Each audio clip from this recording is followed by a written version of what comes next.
तारीख थी 7 अगस्त 2021। जगह थी मोहाली सेक्टर 71। एक तेज गर्मी भरा दिन था और उस ज्यादा गर्मी से भी गर्मी थी उन 4 लोगों की जो किसी का पीछा कर रहे थे।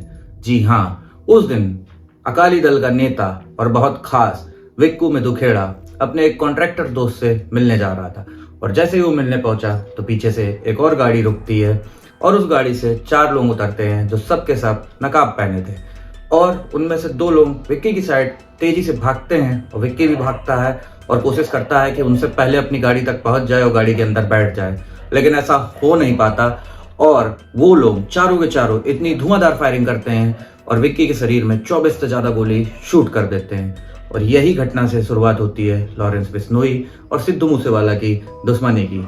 नमस्कार दोस्तों, तो नए वीडियो में आपका स्वागत है। चैनल पर न्यू हो तो फटाक से चैनल सब्सक्राइब कर लो। आज मैं आपको बताने वाला हूँ सिद्धू मूसेवाला और लॉरेंस बिश्नोई की दुश्मनी की कहानी। तो चलो वीडियो शुरू करते हैं। इस घटना के बाद लॉरेंस एकदम हिल सा गया था क्योंकि वो विक्की को अपने भाई से भी ज्यादा मानता था, उसकी बहुत इज्जत करता था और वो उसका बेस्ट फ्रेंड, बिग ब्रदर, कुछ भी कह लो, बहुत ज्यादा मानता था। उसने इस घटना का आरोप सीधे सीधे सिद्धू मूसेवाला और उसके मैनेजर सगुनप्रीत पर लगाया कि इन लोगों ने इसके मर्डर के लिए पैसा सप्लाई किया था, लोकेशन बताई थी और हथियार भी दिए थे। देखिए, मेरा मकसद है आपको इन्फॉर्मेशन देना। जो मैं दूसरी जगह से न्यूज़पेपर, आर्टिकल वगैरह से पढ़ता हूँ वो मैं इन्फॉर्मेशन देता हूँ। मैं किसी को जज नहीं कर रहा, ना किसी को दोषी ठहरा रहा, ना मैं कोई होता हूँ दोषी ठहराने वाला। तो वीडियो को खाली जानकारी के लिए देखा करें, कभी भी जज मत करें वीडियो से किसी को। तो डिटेल में बताता हूँ। तो जो तारीख थी 7 अगस्त 2021, मोहाली में नॉर्मल एक गर्म दिन था।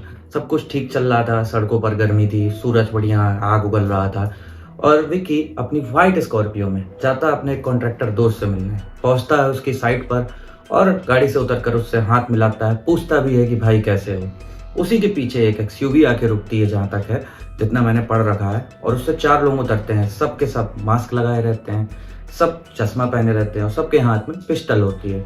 तो विक्की जैसे ही ये देखता है तो वो भगता अपनी गाड़ी की तरफ और गाड़ी में बैठा उसका दोस्त बोलता भी है कि भाई जल्दी से कार में बैठ जाओ, मे भी कार बुलेट प्रूफ रही होगी इसलिए। और 2 लोग उसके पीछे दौड़ लगा देते हैं तुरंत ही उन 4 में से और सीधे फायरिंग शुरू कर देते हैं। फायरिंग बस 20-25 राउंड गोली चलती है और विक्की मुश्किल से 10 सेकंड में वहाँ एक्सपायर हो जाता है। ये सिर्फ विक्की ही नहीं खत्म हुआ था, वहाँ पे शुरुआत हुई थी एक जंग की, एक वॉर डिक्लेरेशन हुआ था, एक गैंग वॉर जो कि चलने वाली थी लॉरेंस ग्रुप और सिद्धू मूसेवाला से जुड़े लोगों से। जब तिहाड़ जेल में बंद लॉरेंस को इस बात का पता चला तो उसने दीवार की साइड देखकर खाली यही बोला था कि सिद्धू मूसेवाला को इसकी कीमत चुकानी पड़ेगी, क्योंकि उसे पूरा भरोसा था कि इसमें मूसेवाला और उसका मैनेजर सगुनप्रीत शामिल है। उसने अपने सारे गैंग मेंबर्स को इकट्ठा किया जो जेल में थे और उनसे बोला कि जो यार का ना हुआ वो किसका होगा, ये काम सिद्धू मूसेवाला ने ही किया है। और फिर उसने की प्लानिंग जो 10 महीनों तक चली, एक लंबी बड़ी प्लानिंग, समझ सकते ना 10 महीनों तक चली होगी, कितनी बड़ी प्लानिंग रही होगी। इसके बाद लॉरेंस जेल में ही एक ई सिम का जुगाड़ करता है। ई सिम फिजिकल सिम नहीं होती है, वो मोबाइल में पड़ जाती है लेकिन ना उसे जल्दी ट्रैक किया जा सकता है ना स्टॉप किया जा सकता है। ई सिम बस मोबाइल में रजिस्टर हो जाती है और एकदम नॉर्मल सिम की तरह काम करती है।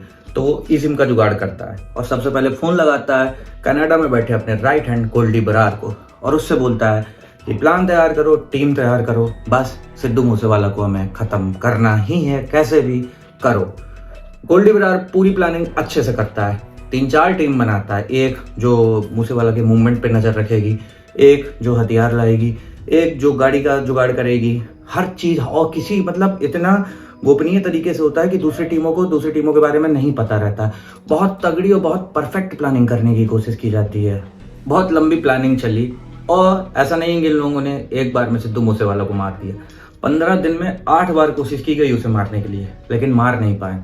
और फिर गोल्डी बरार ने लॉरेंस को इन्फॉर्म किया कि उसकी सिक्योरिटी बहुत तगड़ी है, एक तो उसकी पर्सनल सिक्योरिटी प्लस गवर्नमेंट से जो मिली हुई है, तो भाई हम इसको मार नहीं पा रहे हैं, क्या करें। तो लॉरेंस ने कहा कुछ दिन रुको, क्योंकि उसकी गाड़ी भी बुलेट प्रूफ थी। फिर कुछ दिन बाद पंजाब में गवर्नमेंट अनाउंस करती है कि कुछ लोगों की वीआईपी सिक्योरिटी वापस ले ली जाएगी। तो उसमें एक नाम सिद्धू मूसेवाला भी था, उसकी भी सरकारी सिक्योरिटी वापस ले ली गई। अब गोल्डी बरार एकदम तैयार था। उसने अपने शूटरों को फोन किया कि अब मौका आ गया है। सारे शूटर्स को इंस्ट्रक्शन दी है कि अगर AK-47 से नहीं मरता है वो, तो भाई ग्रेनेड फेंक के गाड़ी उड़ा देना, लेकिन कोई खाली हाथ नहीं लौटेगा। मुझे सिद्धू मूसेवाला मरा हुआ चाहिए।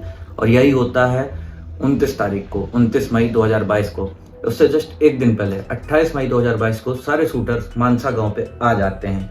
पंजाब में है जो गांव, कोई हरियाणा से आया होता है, कोई साउथ से था, कोई यूपी से था, अलग अलग जगह के रहते हैं सारे शूटर्स। वो आपस में एक दूसरे को जानते भी नहीं थे।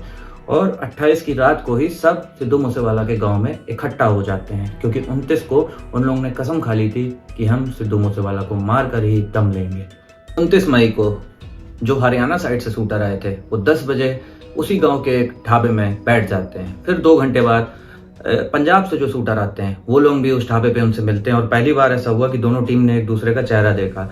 आपस में किसी को किसी का नाम नहीं पता था। नाम अगर पता था तो सिर्फ गोल्डी बरार का फोन आता है और बोलते हैं कि तुम लोग सारे के सारे लोग वहीं ढाबे में बैठे रहो, 4 बजे तक का इंतजार करो और मेरे इंस्ट्रक्शंस फॉलो करना।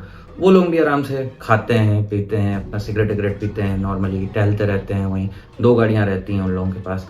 फिर इंतजार करते हैं और लगभग 3:30 पौने 4 का समय हो जाता है शाम का। और गोल्डी बरार का फिर से फोन आता है कि मुझे लोकेशन मिलना शुरू हो गई है, तुम लोग अपना सारा काम रेडी करो। ये लोग फटाफट अपने हथियार वगैरह चेक करने लगते हैं, आपस में बात करते हैं। अबे तेरी AK-47 लोडेड है ना? दूसरा बोलता है हाँ लोडेड है, एक्स्ट्रा मैगजीन भी डाले हूँ, कोई दिक्कत नहीं है।